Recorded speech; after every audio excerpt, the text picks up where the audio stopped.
All right, good afternoon guys, we'll get started. So last class we started talking about arguments. So we've defined all these things that we're doing with logic and now we'd like to actually start using them.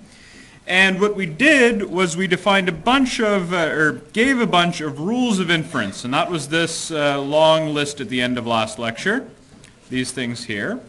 So what we're going to do today is learn how to use these. And if you've been going through the assignment, it's question 10. So you don't know how to do question 10 yet. I'm going to teach you how to do question 10 today. So the idea is this. An argument is valid if, well, so first, what is an argument? So an argument is a bunch of premises and a conclusion. And an argument is valid if the truth of the premises imply the truth of the conclusion. So we're not worried about deciding whether or not the premises are true. We're only worried about if they are true, do they cause the conclusion to be true logically? Okay, that's what we're interested in. So we want to show that the premises imply the conclusion, and to do that, we use the rules of inference. So let's go through today and talk about some arguments. All right, so consider the following argument. The argument is this. It is not sunny this afternoon.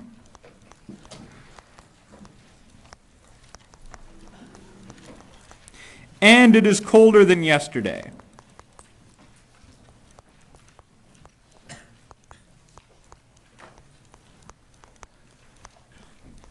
That's one premise of this argument. The next premise is we will go swimming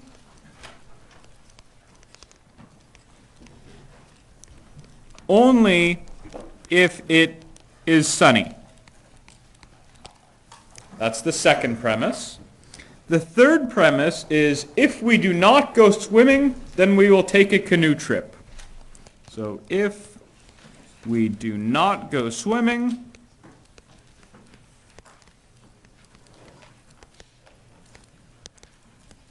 then we will take a canoe trip.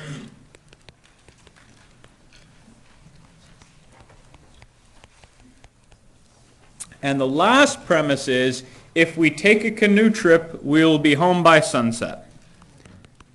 If we take a canoe trip,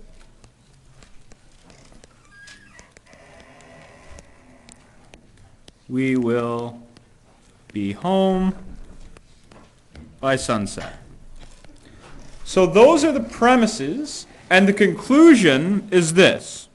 Therefore, we will be home by sunset.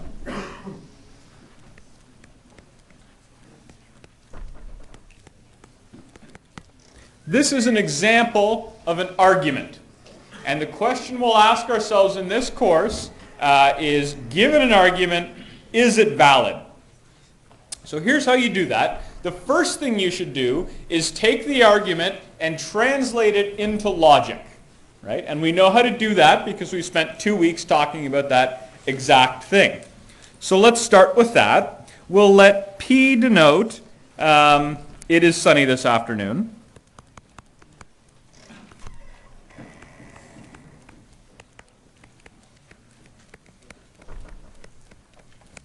We'll let Q denote it is colder than yesterday. Colder than yesterday. We'll let R denote we will go swimming.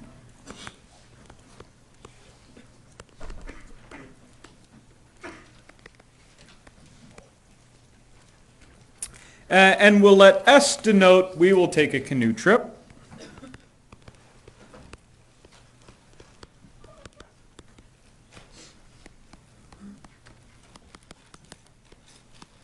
And finally, we'll let T denote we will be home by sunset.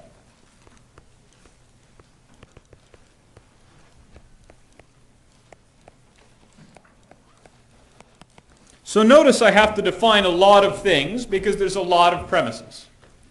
All right, so the next step is to start translating those premises. So I'm going to do that right beside them, just for clarity. I'll do it in blue. So the first one says, it is not sunny this afternoon, and it is colder than yesterday. So how would I translate that into logic? Thoughts? Yeah? Not P and Q. So it is not sunny this afternoon, and it is colder than yesterday. So yeah, that's exactly what the translation would be. On to the next one. We will go swimming only if it is sunny. How would we translate that? Yep. R implies P. Right. R implies P. The trick here, of course, is that it's only if. Right? So you have to think to yourself, only if, is that R implies P or P implies R? Well, if it's only if, it's in the same order as it would be otherwise. So it's the first thing implies the second thing if you have only if in the middle. And I know that because we went through the rules and I've done a lot of practice problems. So this comes to me very quickly, and that's why you have to do a lot of practice problems. The next one is, if we do not go swimming, then we will take a canoe trip. So how do we do that? Any ideas? Yeah? Not R implies S. Not R implies S. So R is we will go swimming. So if we do not go swimming, then we will take a canoe trip. And S is we will take a canoe trip. Great. The next one, if we take a canoe trip, then we will be home by sunset. How do we translate that? Yeah? S implies T. So if we take a canoe trip, which is S, then we'll be home by sunset, which is T, so S implies T. And then the very last thing, that's actually not a premise, it's a conclusion. And I know it's a conclusion because it says therefore. How do we translate that? T, right? It's just T. And I'm going to do that in a different color because it's the conclusion. All right? So what we do now is we want to show that if all of the premises are true, then the conclusion also has to be true. And this is how I like to set it up. I like to do it very systematically. I write down all of the premises and I number them. So the first premise is not P and Q. Okay. The second premise is R implies P. All right. The third premise is not R implies S. The fourth premise is S implies T. And then the conclusion I like to put off to the side. So the conclusion is therefore T. And that's what I'm shooting for. And now I like to put a line to separate my premises from the inferences that I'm going to be making. And the way it works is this. I refer to the rules of inference that I'm allowed to use, and I apply them trying to get from the premises, these four things, to the conclusion somehow.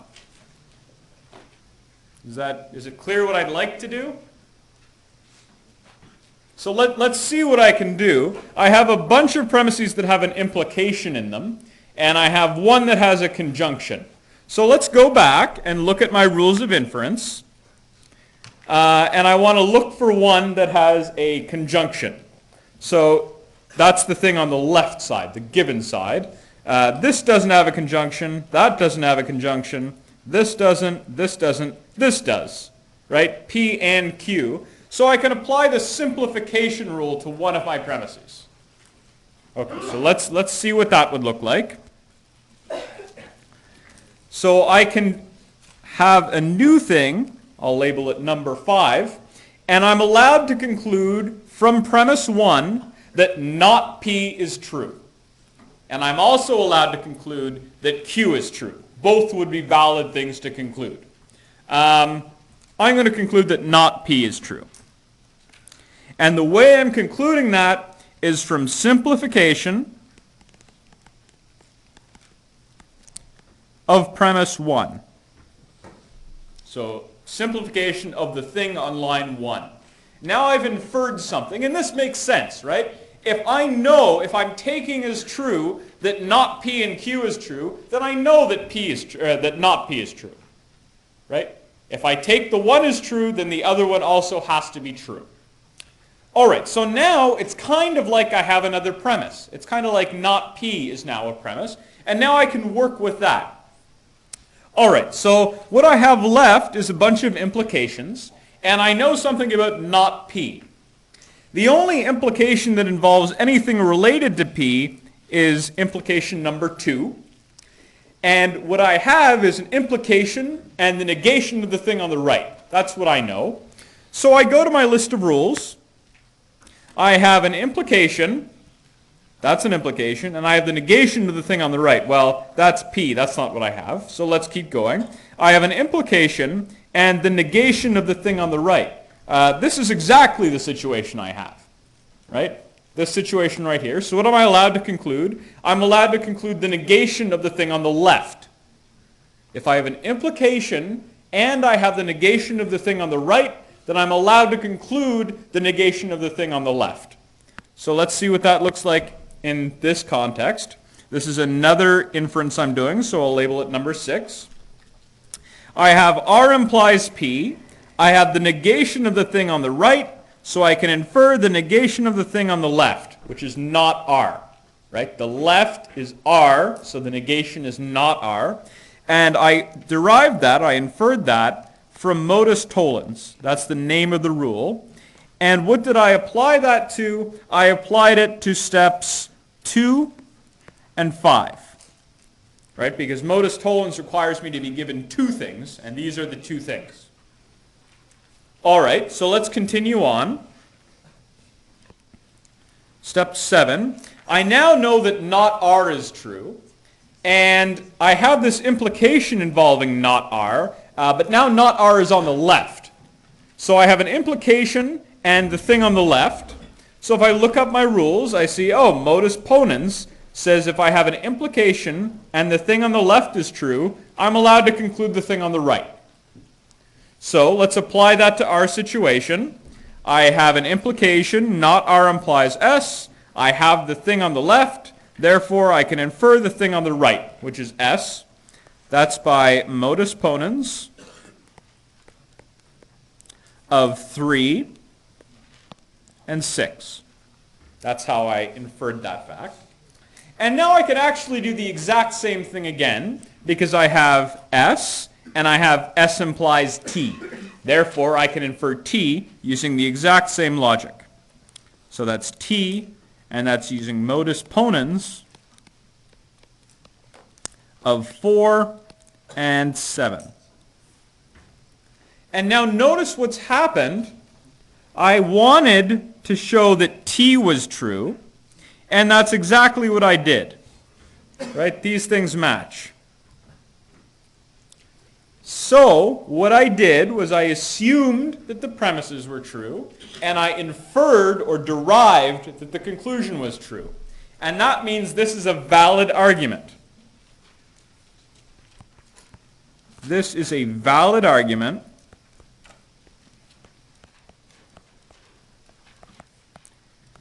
because the truth of the premises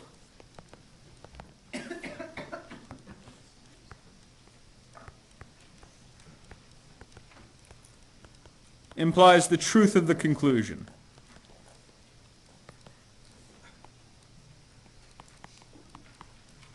And notice that at no point did I ever think to myself, oh, is it true that it is not sunny this afternoon and it's colder than yesterday? No, I never had to deal with that, right? I never even thought about that, because all I care about that is that if the premises are taken to be true, is the conclusion true?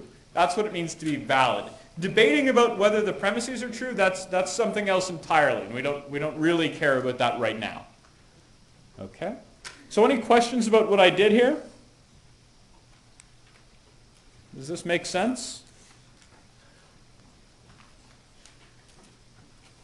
Okay, everyone seems to get it. So let's move on with another example. So here's another one. If you send me an email, I will finish writing the program.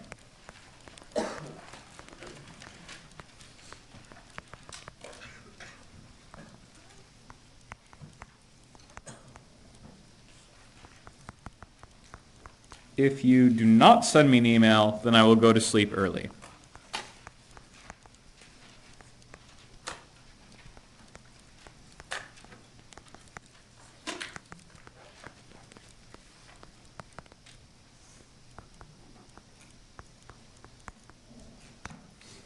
If I go to sleep early, then I will wake up feeling refreshed.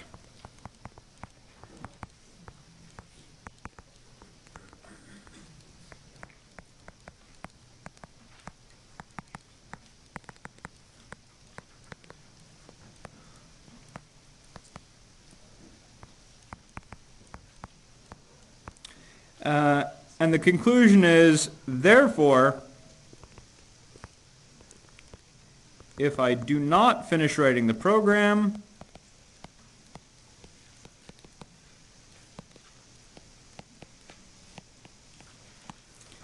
I will wake up feeling refreshed.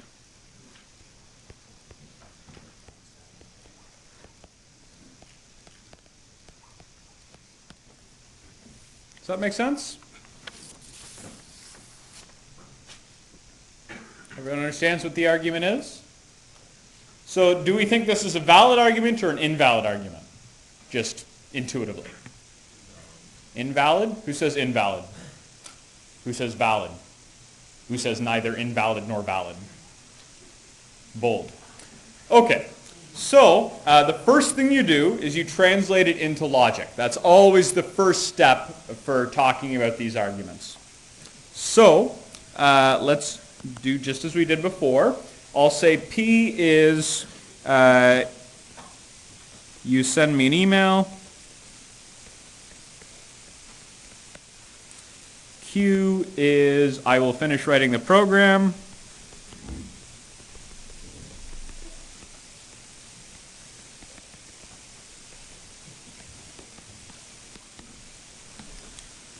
R is I will go to sleep early.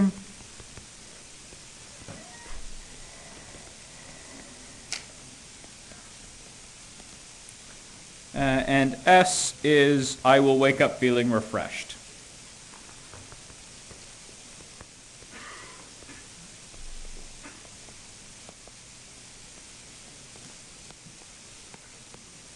All right, so let's do exactly what we did up here, and right beside the sentence we'll translate it. So how does the first premise translate? Yeah? Not P implies Q. Yeah, P implies Q. Okay. Second sentence. Yeah, in the back. Not P implies R. Good. Third premise. Yeah. R implies S. Great. And the very last thing, which is not a premise, it's the conclusion. How does that translate? It translates as, I'll do it in a different color like before. It is not Q implies S. Does that make sense? All right, so let's do what we did before and copy these out. The first line is P implies Q. The second line is not P implies R. The third line is R implies S. And my conclusion that I do off to the side is that not Q implies S. All right, so a couple of things. Last time, we started by breaking open a conjunction using the simplification rule, and then you start applying modus ponens and modus tollens. That's a pretty good strategy most of the time, but it doesn't work here because all of our premises are implications. Okay? So that tells you you're going to have to use a rule where you have nothing but implications in your given. So let's look through our rules. Addition won't do it. Conjunction won't. Modus ponens, modus tollens, no. Hypothetical syllogism does it. Hypothetical syllogism only has implications in the givens. So let's think to ourselves, what is hypothetical syllogism doing? It's saying if you have P implies Q and Q implies R, then you can eliminate the middle thing and just say P implies R directly. All right, so let's go to the problem we're looking at. Can we apply that here anywhere? Okay, where can we apply that? All right, so let's try that. We have not P implies R, R implies S, so we should be able to derive not P implies S, and that's by hypothetical, I'll just say syll, and that is of lines 2 and 3. All right, that's great. What do we do now?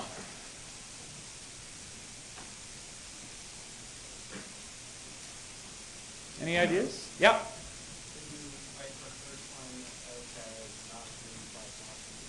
Yeah, so at this point we're kind of stuck. There's not really any rule that we can apply, but we can observe that an implication is logically equivalent to its contrapositive. So the other thing you can do when you're doing these arguments, other than just apply the rules of inference, you can also replace any line by something that's logically equivalent to that line. So what I'll do is look at step 1 and say P implies Q is the same as not Q implies not P. And that's the contrapositive of 1. So that's fine. That's perfectly valid, right? The contrapositive is logically equivalent to the original implication. All right, so given that, is there anything I can do now? Yep.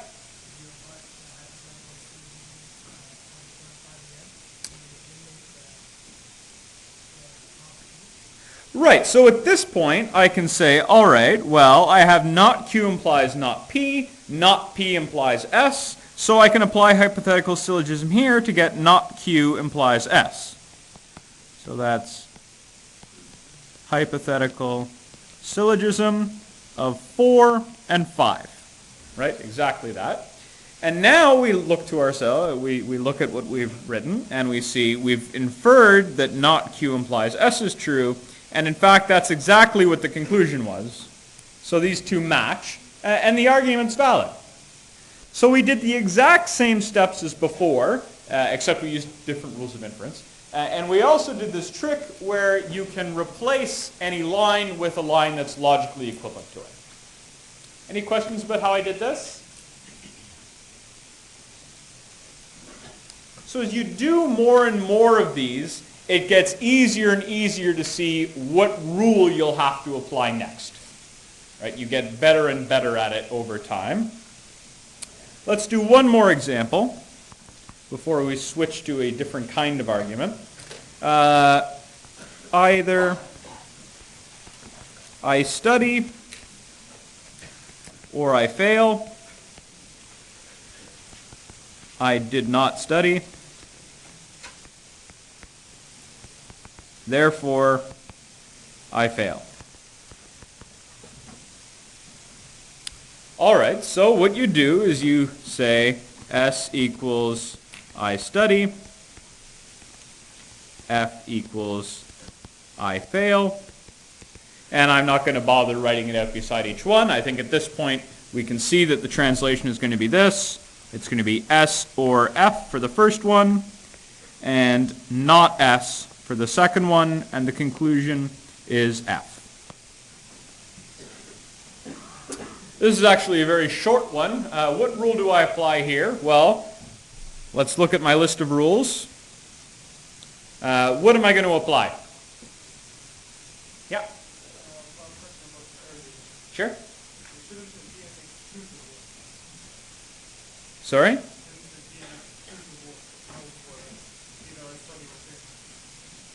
Oh, for this current question? No. It's not clear to me that it is, because you could certainly both study and fail. All right, so which rule can I apply here? Right, so I have a disjunction, so I look at my rules. Which one has a disjunction in the givens? It's only disjunctive syllogism and resolution. And I know it's not going to be a resolution because I only have one disjunction. So I can't use resolution. All I have is left is disjunctive syllogism. So I use disjunctive syllogism, which says if I have an or and I know one side is false, then the other side must be true. So here I know that this part is false, which means F has to be true. So that's by disjunctive syllogism of 1 and 2. And notice, as usual, that's what we've inferred, that's what we wanted to infer, and they're exactly the same. So again, this argument is valid. Oh, I guess I should have said that up here. Therefore, valid, and similarly here, therefore, valid. Okay, so not all arguments are valid, as you might guess. So what happens when an argument isn't valid? Well, when you're doing these inferences, you will get stuck, right? You have to get stuck because the thing's not valid. There's no way to actually do it. But as you might know from doing the questions on logical equivalences, being stuck isn't good enough, right? The fact that you're unable to do it isn't proof that it can't be done. It just means that you haven't found the solution. So we need something slightly different. Question? Oh, if you have an argument whose premises contradict, does that make it invalid? So something weird happens in that case because you can do strange things with the logical equivalences by ANDing those two things together. I will never deliberately give you that. It's not really clear. It sort of comes down to a matter of definition, whether or not you consider that to be valid or invalid. Yeah. Other questions? All right. So not all arguments are valid. If you want to show an argument is not valid, well, think, what is the definition of valid? The definition of valid is if the premises are true, then the conclusion is true. So to show an argument is not valid, what I would do is I would show, here's a way to make all of the premises true, but the conclusion's still false. And by make the premises true, I mean assign truth values to all of the variables that you've used. Okay? That's all it means. Because remember, when we're showing that these arguments are valid, we don't care about the truth settings. We're just assuming that they're true, that the premises as a whole are true. Okay? So if we want to show that it's invalid, we find a way to make the premises true, but the conclusion false. And that kind of makes sense, right? If you're laying out an argument and you state a bunch of facts, and then you state a conclusion based on those facts, well, if I show you that all of your facts are indeed correct, but your conclusion is still wrong, intuitively that means you have a bad argument. Right? That's not a good argument. I agree with everything you said except your conclusion. Well, that means you're wrong. Right? So that means the argument is invalid. So to show an argument is invalid,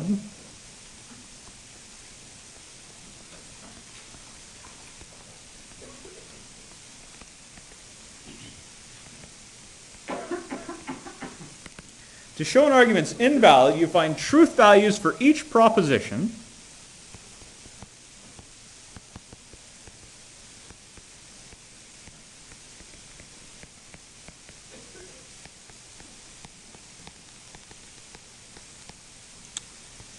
such that the premises are all true, but the conclusion is false. So all of the premises are true, but the conclusion is false. That would show that the argument is not valid. So let's look at that and see an example. So actually, before I even do that, let me reiterate as to why this works. So an argument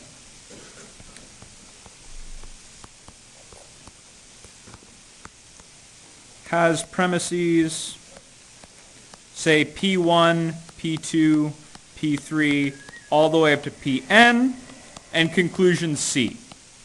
Right? That's what an argument looks like in general. And notice that when you're showing that an argument is valid, really you're just showing that an implication is true. So showing an argument is valid is the same as showing an implication is true.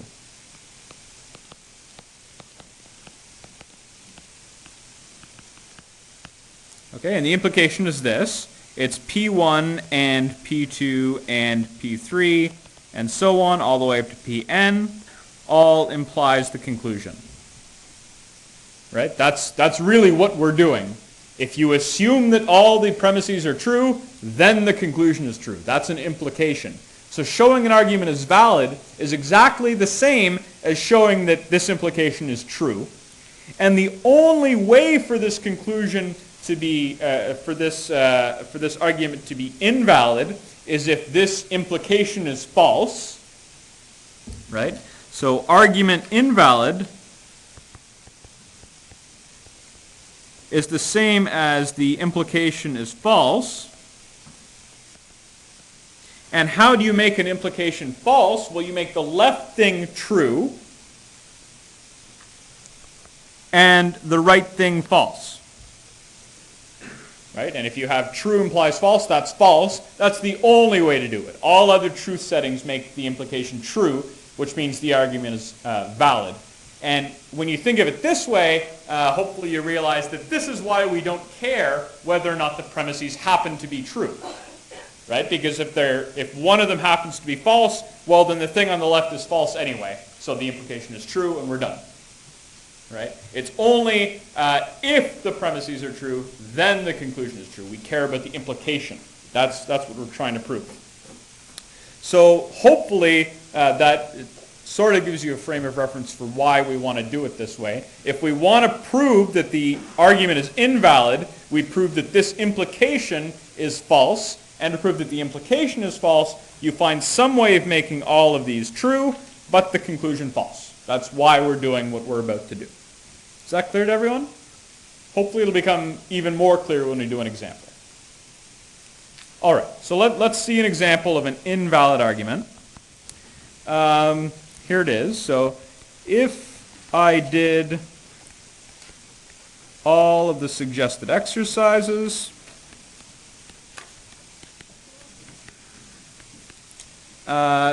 I will get an A+.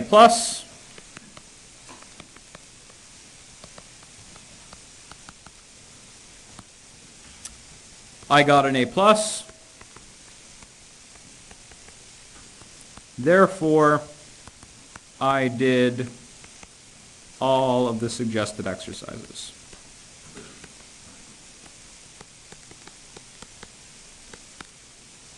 Okay, that's an example of an argument. Intuitively, does this seem like a valid argument?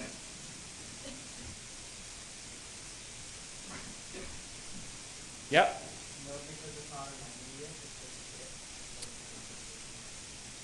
Yeah, it seems like the inference is going in the other direction, right? It seems, so if I said, if I did all the suggested exercises, I will get an A+. I did all the suggested exercises, and the conclusion was I will get an A+. That seems more reasonable. This is going in the other direction, and that feels wrong. And that intuition is correct. That is, in fact, wrong. But if I wanted to formally show that this is invalid, then I need to do the following. So as usual, the first step is to translate it into logic. So I will say, S is I did all of the suggested exercises.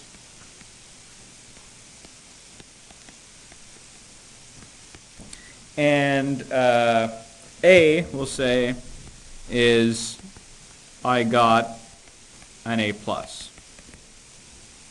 So the argument is this. The first thing is S implies A. The second thing, the second premise is A. And the conclusion is S. This is my argument. And if you look at the rules of inference at that table, you'll see that in fact none of them apply here. But of course that doesn't show for sure that it's not valid, because maybe you can replace it by something equivalent or something like that. All right. So combining the fact that intuitively we don't feel that this argument is valid, and the fact that there's nothing in the rules of inference that I can really apply here, that tells me that I would probably guess that this is not valid. And because of that, you should start looking for truth settings that make all of the premises true, but the conclusion false. All right. So I want the premises to be true, and one of the premises is A. So I'm going to set A to be true. Right? A has to be true because I can only show it's invalid if all the premises are true. And I want the conclusion to be false. The conclusion is S, so I'd better set S to be false. And now what you do, so observe that I have a true setting for every variable now, right? There's only A and S, and I've got A to be true and S to be false. So now I look at my premises. The first premise is S implies A. And that's exactly the same as false implies true, because S is false and A is true. And that's logically equivalent to true, right, by definition. That's the first premise. The second premise is A, and I know based on my setting that that's just true. Question? So I have to make S false because I want the conclusion to be false. And since the conclusion is S, I have no choice. Because I'm trying to show that the argument is invalid, and an argument's invalid if all the premises are true, but the conclusion is still false. I'm showing it's invalid, yes. Yeah. All right. So, notice that this shows that both of my premises are true. The other half of this is that I have to show that my conclusion is false. My conclusion is S, and I know, based on my truth setting, that that's false. So that shows that my conclusion is false. So I have true premises and a false conclusion. Therefore, the argument is invalid.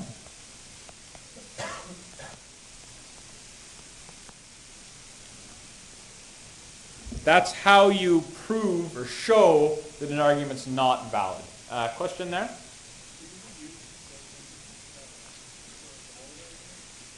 No, so a valid argument, you can't use truth settings to show that it's valid. You have to use the rules of inference. Now, in these particular ones, you could exhaust all possible truth settings and show that it works. But that's not a good habit to get into because it falls apart very quickly when you move to quantified statements. Other questions? Okay, so as a general rule in the course, if you want to show something is not something, then it's okay to use true settings or an example or whatever. If you want to prove something, then usually you need some sort of more in-depth method.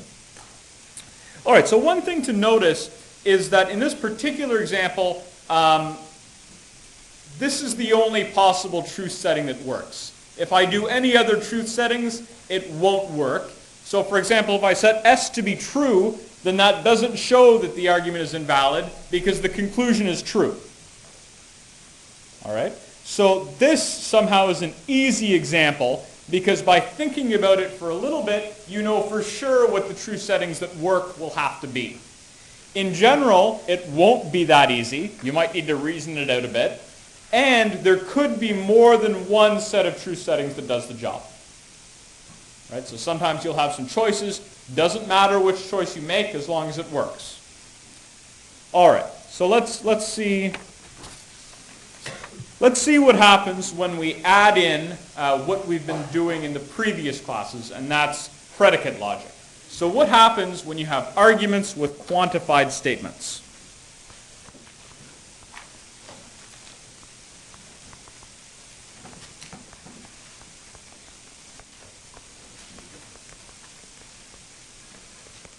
Well, one thing you might notice right away is that in that table of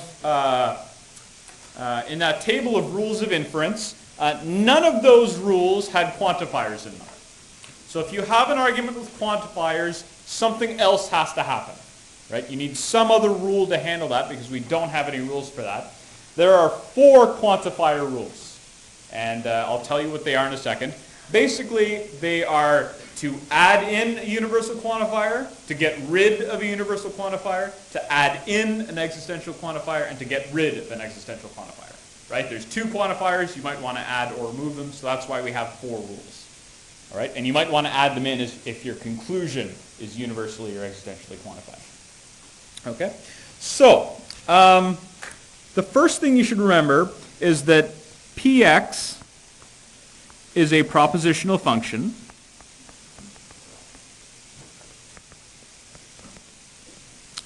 And so when x is an element in the universe of discourse, all Px is a proposition. Right? All it is true or false. It's stating some predicate is true about some object. So when x is from the universe of discourse, we simply have a proposition that can be dealt with using the other rules.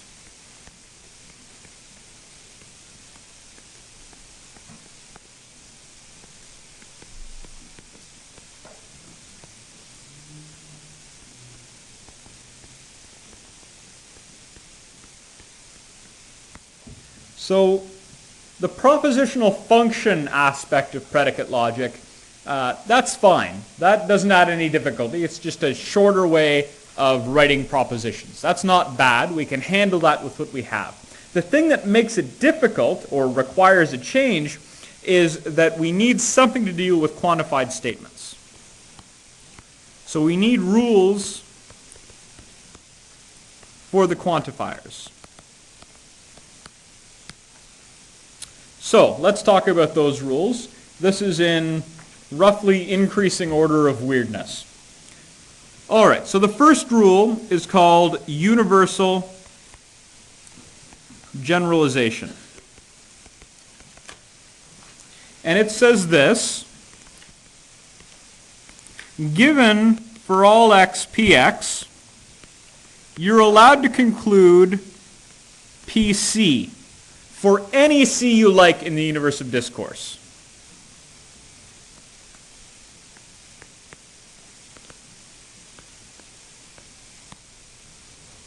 All right, so what's that saying? So if the universe of discourse is people in this room, and, you know, PC meant, I don't know, is something, that's true of any single person in this room.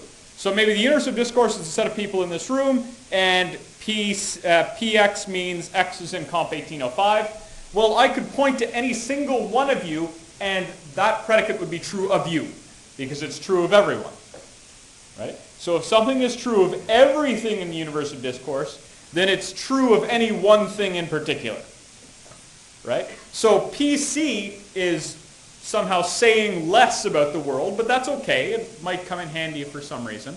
But we can definitely infer that. Is this clear to everyone? So if you don't understand this, you should say something now, because they only get more difficult. Question? C can be anything you want in the universe of discourse. So if the universe of discourse is a set of people, it's any person you want. But it's some specific person. So maybe I would say like P. John. It's some specific person. Or if the universe of discourse was a set of integers, C could be 123. It's some specific thing. Other questions? Yep. So this is going to be used for if you have an argument that has quantified statements. So maybe everyone in Comp 1805 is in computer science or something like that. What we have so far to deal with our premises doesn't cover the case when some of them are quantified. So this will let you add in and remove quantifiers so you can combine that with the rules we already have. That's what the point of this is. All right, so the second rule is called existential generalization.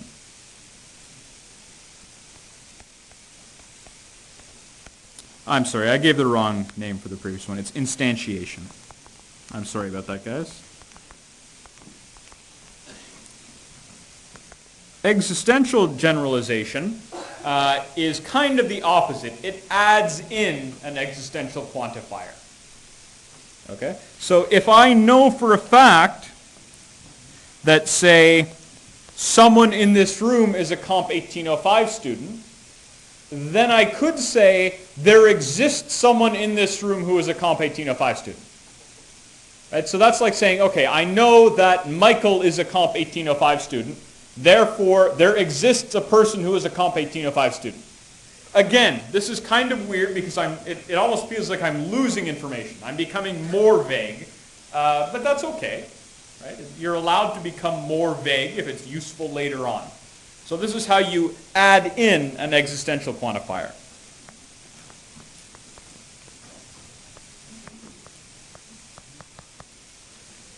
So this is some C in the universe of discourse. That's all that's saying. Does that make sense? Any questions about existential generalization? All right, so the next one, and this is where it starts to get weird. The next one is universal generalization.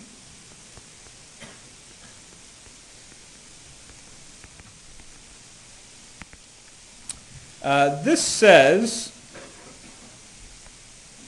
given PC, conclude for all x, px. Now there's a catch. I haven't said the entire rule. Does this seem like it's valid? No. Not as I've written it. There's one other catch. Can anyone guess what the catch might be? Yeah? It has to be every PC in the universe of discourse. Yeah, so that's what the conclusion is, but how do I get from PC, how do I add on a universal quantifier? What's the other restriction? Yeah? Okay, so that's one way to do it, is I could explicitly prove it for every single thing in the universe of discourse. If the universe is small enough, that's fine. It could be infinitely big, though, and that makes it more difficult. Yeah? Okay, so you're talking about doing some kind of quantifier negation. That might work sometimes.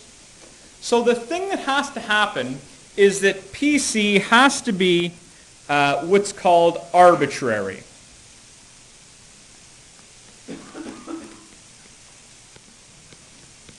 It must hold for any C. That's really hard to think about. That's a really abstract concept. Basically, it's saying if you can show that PC is true for some C that you don't know anything else about, where there's no restrictions on what C is, then you can conclude for all xpx. So if it's possible for C to be anything in the universe of discourse, and you can show that PC is true, then you're allowed to conclude for all xpx. This is weird. We'll do some examples and hopefully it'll become clearer. Okay? But the key thing is it's arbitrary. That's a very important restriction on this that you don't have in the other ones. All right. The last one, as you might be able to guess, is called existential instantiation. And it says this, given exists x such that px, you're allowed to conclude PC. So does that seem like it's valid? So I know there's a Comp 1805 student somewhere in this room, therefore it's you. That doesn't seem okay.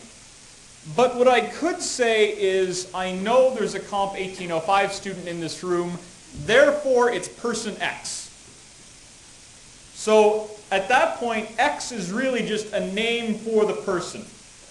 I don't know the person's real name, so I'm going to call them person X. Or in this case, person C. That's all that's saying. So again, C is some element about which you know nothing else.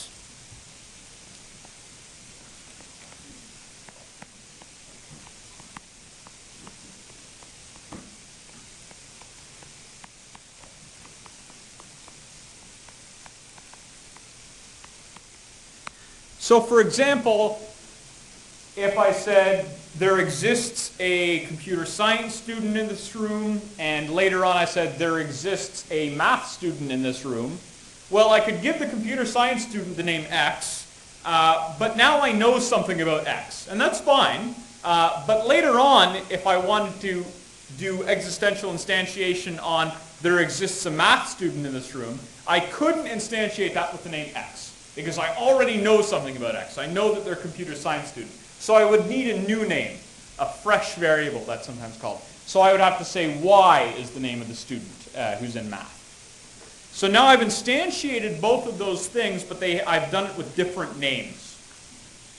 Okay? And if you think back to the previous one, if I instantiated, so there's some computer science student in this room, I'll call them person X.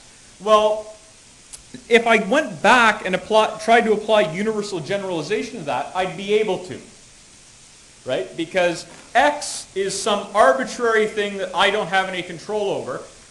So that's kind of like I'd like to put it into universal generalization. Unfortunately, I can't because I only know it's true of one of them. But that's the kind of variable I'd be able to use for that. Does that make sense? So the variable I've just instantiated with, I don't know anything about. That's the kind of thing I can do for universal generalization. But that particular one doesn't work because it has to be true for all of them, not just one of them. Question? Oh, never mind. Okay. Other questions? Okay. So these 4 rules, especially rules 3 and 4, are probably the hardest thing about logic in this course. But luckily it's also one of the last things we do with logic, so take from that what you will. So we're going to do a few examples using these things. So you get a feel for them. The first example I want to do is the classic logic example that you'll see in every single course.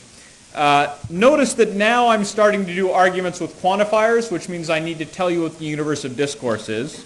I'm going to say the universe of discourse is the set of all things, which is pretty vague, right? It's the set of all things, anything that's a thing. So the argument goes like this. And if you've ever taken a philosophy course, you've seen this. All men are mortal. Socrates is a man.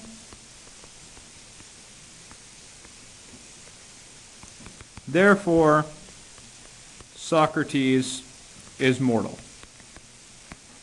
Okay, this is the classic Logic 101 argument. All right. So notice the first thing you do here, just like the first thing you did before, it's translated to logic. And you stop for a second and you think, am I going to have to use quantifiers here? And the answer is yes, because we have this all. And that tells you you need to use quantifiers. So let's start defining some things. I'm going to use mx to denote X is a man. I'm going to use OX to denote X is mortal. And we also have this other thing that we haven't seen before. So in all the other examples we've done, at least in class, you will see it in this week's tutorial, is this idea of talking about a particular object from the universe of discourse. We haven't done that before. We're going to do it now. Socrates is a thing. Happens to be a person. But that's from the universe of discourse, and it's perfectly valid to supply that to one of your propositional functions. So I'm going to let s, lowercase s, denote Socrates. And now we go ahead and translate the argument. So all men are mortal. That's just for all x. mx implies ox. It's not an and, because there are things that aren't men, right? There's lots of things that aren't men, so it can't be and, otherwise it would be false, and that's not the case here. All right. Premise 2 is that Socrates is a man. How would I say Socrates is a man? Yeah? Yeah. M-S. If you want, you could just say M Socrates. That's fine too. It's just a little bit more writing, but that's completely fine. And notice that this is valid. right? It's valid because I've said what S is. I wouldn't be able to say mx just on its own if I didn't quantify it somehow. But this is valid because there's no variable that's sort of left hanging that you don't know what it is. Every variable I've written in premises 1 and 2, I know exactly what it is. If it's x, then it's a universally quantified variable. If it's s, then it's one particular object. All right, and then the conclusion is that Socrates is mortal, so that's just OS. This is my argument. All right, so if I want to show that this argument is valid, well, what I have to do is use my rules of inference. Okay, so I have a for all x, and I would kind of like to get rid of that for all x, because I have this ms, and I have an m something inside the for all, so it feels kind of like I want to apply modus ponens, but I can't do it, because the modus ponens rule doesn't have a quantifier in it, but this thing does. So I look up at my rules, and I want something with a for all x on the given side, and that's this. That's universal instantiation. So given for all x px, I can conclude pc for any c that I would like. I get to choose. All right, so I'm going to use s. ms implies os, and that's universal instantiation. I'll just say ui of 1. So that's one critical thing. Who gets to pick what you substitute in? Well, for universal instantiation, you get to pick, because you're allowed to do it with any C in the universe of discourse. So I choose to instantiate it with S. If it's true of everything, then it must be true of S. Is that okay? All right, so now we're in pretty good shape, because now I've got rid of the quantifier, and I have these facts. I have something implies something, and I know the thing on the left is true. So I can apply modus ponens now because I got rid of the quantifier. It doesn't matter that it's a propositional function. A propositional function applied to some object is just a proposition. That's all it is. So that means I can conclude OS, and that's by modus ponens, MP, of 2 and 3. And now we say to ourselves, okay, well, I inferred that OS is true, and I wanted to show that OS is true, therefore the argument's valid.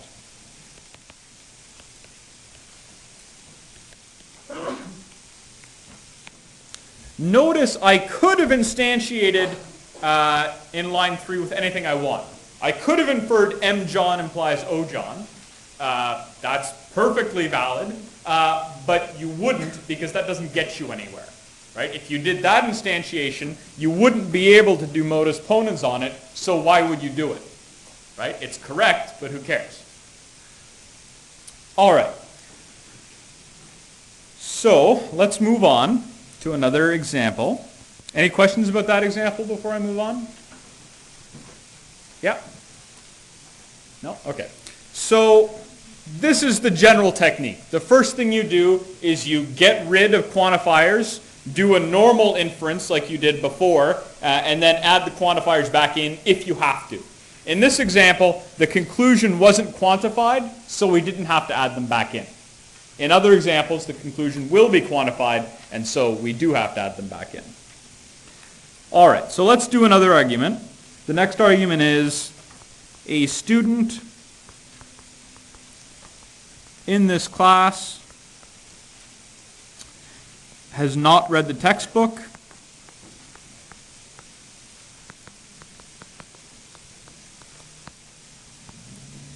Everyone in this class did well on the first assignment, hopefully.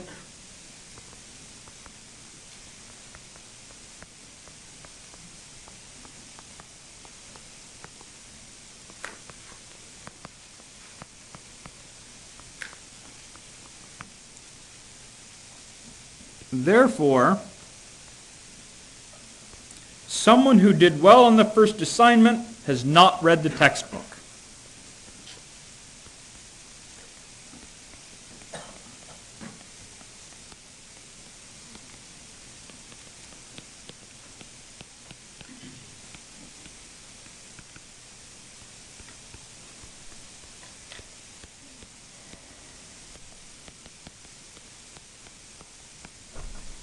Does that seem like a valid argument?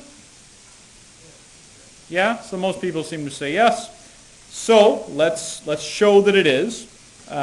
Notice that we have words like everyone and someone. So that tells me that I'm going to have to use quantifiers here. So I define some propositional functions. So Cx will be x is a student in this class. Bx will denote x has read the textbook. And ax will denote x did well on the first assignment. Am I forgetting anything? What am I forgetting? Yeah, I haven't specified what the universe of discourse is. This is an example of a question where it hasn't been specified, so you need to think about it a little bit. What is the writer of this sentence probably intending the universe of discourse to be? Probably the set of all people, right? And I say that because nothing is mentioned about something that's not a person, so it's definitely not going to include other things. And they go out of their way to say a student in this class. So that means you probably don't want to restrict it that much. The fact that they said it, the fact that they felt it necessary to specify that it was a student in this class tells you that that's probably not the entire universe of discourse. So it's up to you to say it in this case, that the universe of discourse is the set of all people. You have to figure it out. I'll never try to trick you. It'll always be, hopefully, the obvious thing. All right, so let's translate this thing. The first premise, a student in this class has not read the textbook, is going to be what? Yeah? B of x and not B of x? Okay, and how's that quantified? Oh, there's an instance of... Yeah, exists in x. Right, that's the most natural way to do it. Again, it's not an implies because that's too weak, like we talked about last time. All right, the second premise is that everyone in this class did well on the first assignment. So how do we translate that? Yeah? For all x, a of x. So if you say for all x, a of x, that means all people did well in the first assignment. And there are definitely people who didn't do the first assignment in the world. Yep? Go for all x, b of x implies a of x. Yeah, that's what I would say. If you're in this class, then you did well on the first assignment. All right. And all we have left is the conclusion, and that is someone who did well on the first assignment has not read the textbook. How would we translate that? Yep. You say for all people, if you read the textbook, then if you did well on the first assignment, then you did not read the textbook. Okay, but remember it's just saying someone, not everyone. So there's one person. Yeah, so there exists an x such that what?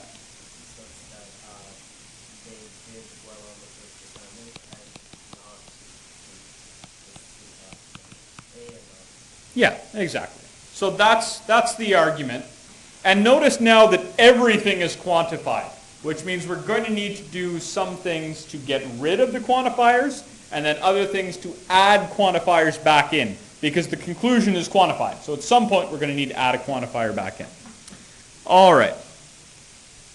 So what can we do here? Well, the first thing you should do always is any existential instantiations.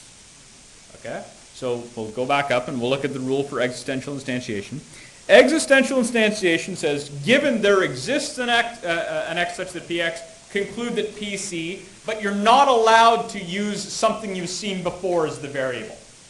So that's why you should always do existential instantiation as soon as possible. because the longer you wait, the more variables you've seen.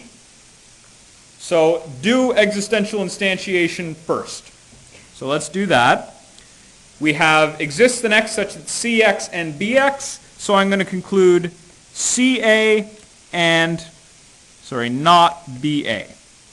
And that's by existential instantiation of 1.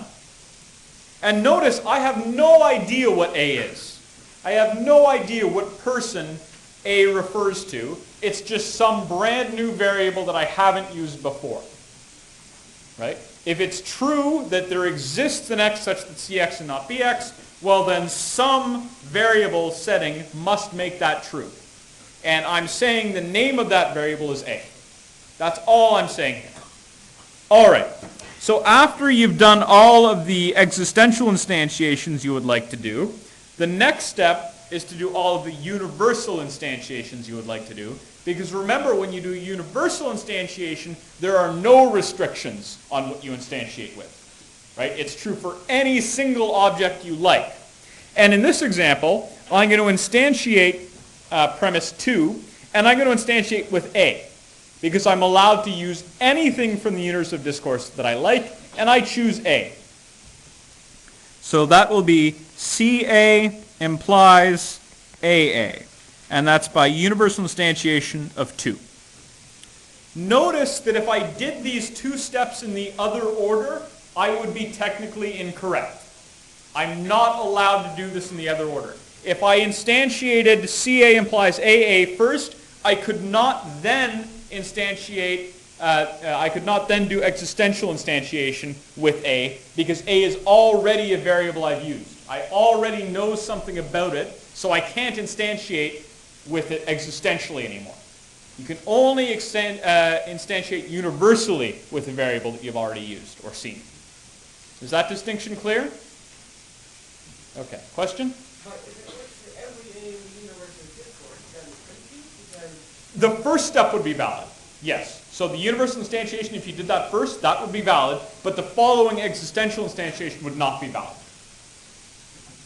Because you can't instantiate it existentially with a variable you know something about. And at that point, I already know something about A. I would know that CA implies AA. So I have knowledge of A. but you also know that's true for everything in the universe of discourse. Not the existential part. Right? I don't know that this first one is true. So if I did the universal instantiation first, I can't then do this, because I've already seen A. Oh, Yeah. Other questions? All right. So now that we have that, we're at the point where we've done instantiation on the two premises, so now we can drop back and use the rules of inference we had from before. So let's do that. We have a CA up here and a CA on the left side of an implication, so that's kind of nice. So we can break open 3 to just CA, and that's by simplification of step 3. And I can see that very fast because I've done a lot of these. All right. It's also true that you can infer not BA, but there's no point in doing that, at least not yet. Right? That is also true. And in fact, we can write it here. It's not wrong. Not BA. And that's also by simplification of 3. But the next step we're going to use is modus ponens with 4 and 5. Right? Because we have an implication and the thing on the left is true. So I'll put that here. I can conclude AA. And that's by modus ponens of 4 and 5. And now is where I use this other fact about not BA. I know that AA is true, and I know that not BA is true. So I can combine those together into a conjunction. And that's AA and not BA. And what rule is that? That's called the conjunction rule. Conjunction of 6 and 7. Is that okay? So now I say to myself, all right, well, the conclusion I'm shooting for is this thing up here. It's AX and not BX. And I have AA and not BA. So that's pretty close. I just need to do some kind of generalization, right? Because the generalizations are the one that add in quantifiers. So I want to add in an existential quantifier. So I should do existential generalization. Am I allowed to do existential generalization here? Yeah. Existential generalization says if it's true of one thing, then there exists a thing that it's true for. And I'm saying it's true of A. So definitely it's okay to do existential generalization on that. And if we look back up at the rules, we'll see existential generalization had really no restrictions on it. All we needed was that it was true for some C in the universe of discourse. And it is. It's true for A. All right. So that means I can conclude or infer that there exists an X such that AX and not BX. And that's by existential generalization of 8. And now I say, okay, well, I'm done because I inferred that this was true and I wanted to infer that that was true, and it's the same thing. Any questions about that? Yeah? So, in this example, X is like some person that you're just inferring about, and A is some specific person that you're A is some specific person, but I don't know who it is. And X is a quantified variable. So it's not any particular person. It depends on what the quantification is. Other questions? Yeah? To go from 8 to 9? Or sorry, yeah, from 8 to 9? Yeah, so I know that AA and not BA is true. And I know that it's the sentence AX and not BX is true when X equals A. Right? It's true of some person. It's this one right here. And if it's true of one particular person, then it's also true that there exists a person such that it's true. Right? So if I say you're a computer science student, then it's also true that there exists a computer science in this room, a computer science student in this room. It's more vague, but it's still true. All right? That's all that's saying. That's all existential generalization is saying. All right. Let's move on to one more example that'll illustrate the very last rule. And this is probably the hardest one. So this says all human beings are from Earth.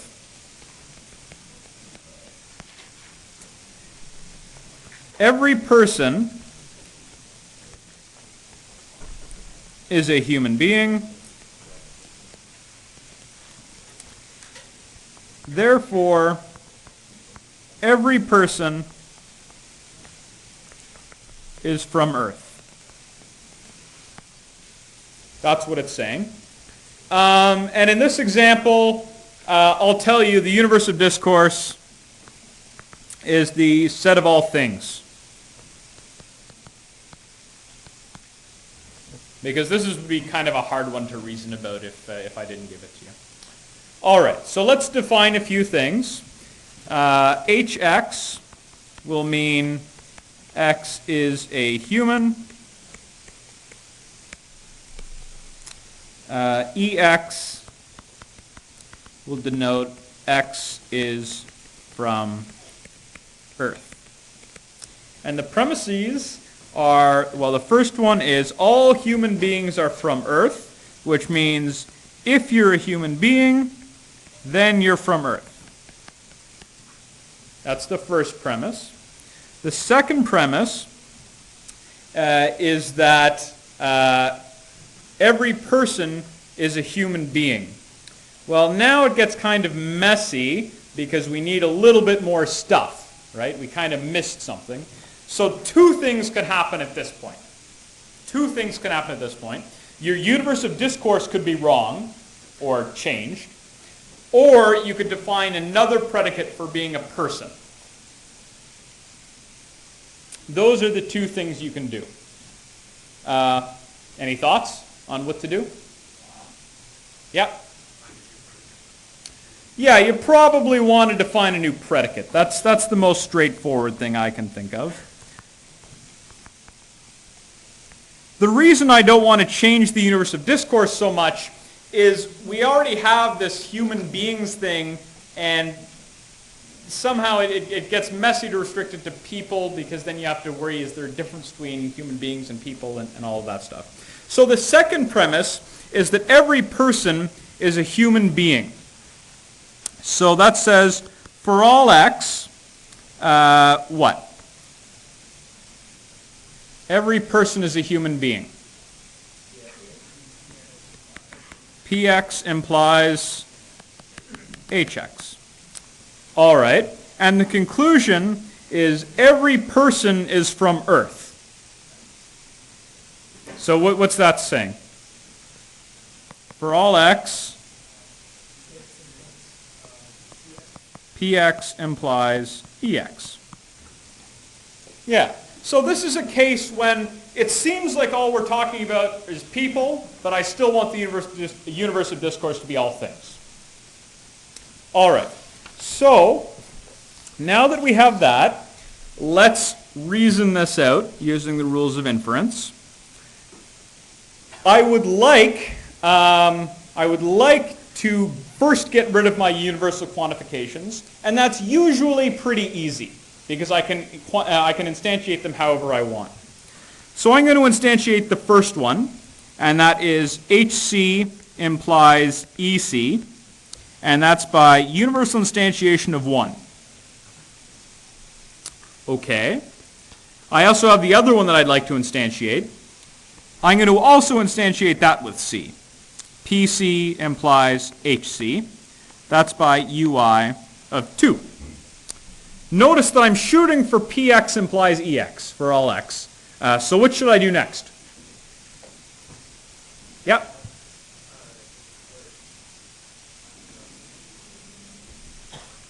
What should I do next? Yep. Yeah, I have PC implies HC, HC implies EC, so I can derive or infer PC implies EC, and that's by hypothetical syllogism of 3 and 4. And then the very last step is the troubling one, perhaps. What do I want for the last step? So notice I have PC implies EC, and I want for all x, PX implies EX. Yep.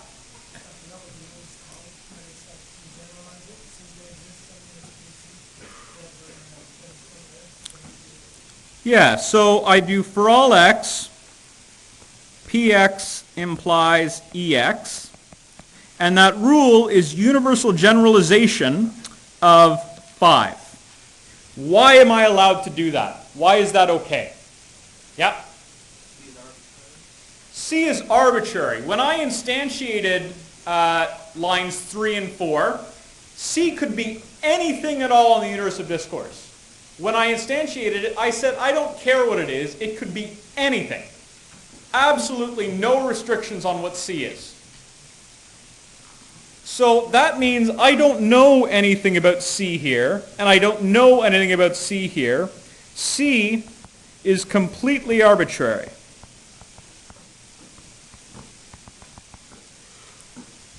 It could be absolutely anything. It could be any object in the universe of discourse.